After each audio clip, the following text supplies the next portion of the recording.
ஒரு கணக்கு சொல்றேன் கேளுங்க. மொத்தமே 165 வேக்கன்சி தான். இதுல நியர்லி 100 வேக்கன்சிய இன்னைக்கு கையில வச்சுட்டு நிக்கக்கூடிய ரேங்க் ஹோல்டர்ஸ் யாரு அப்படின்னு பார்த்தீங்கன்னா, நம்மளோட மிட் இயர் அகாடமி ஸ்டூடண்ட்ஸ் தான்.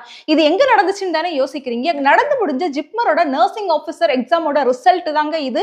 நம்பவே முடியலல்ல. என்னாலயே நம்ப முடியல. பட் இதுதான் உண்மை. அது மட்டும் இல்லாம கடந்த நார்செட் அதாவது நர்சிங் ஆஃபீசர் எய்ம்ஸோட எக்ஸாம்ல ரேங்க் 1 ஹோல்டர் பிரிம் அண்ட் மெயின்ஸ்ல வந்ததுமே நம்மளோட மிட் இயர் அகாடமி ஸ்டூடண்ட் தான். இதுல இருந்து நம்ம எல்லாருக்குமே தெரிஞ்சுக்கலாம் அவங்களோட கோச்சிங் சென்டர் எப்படி இருக்குது, எந்த அளவு அவங்க கோச்சிங் கொடுக்குறாங்க, ஸ்டூடெண்ட்ஸை எந்த அளவு அவங்களோட நார்செட் 8க்கான ஒரு பிரிட்ஜ் கோர்ஸ் V14 அப்படிங்கிற கோர்ஸ் வந்து ஸ்டார்ட் பண்ணிருக்காங்க. இந்த கோர்ஸ் வந்து கம்ப்ளீட்டா ஃப்ரீ டெமோ ஃபர்ஸ்ட் கொடுக்குறாங்க. இந்த free demo 8th 9th 10th நடக்குது.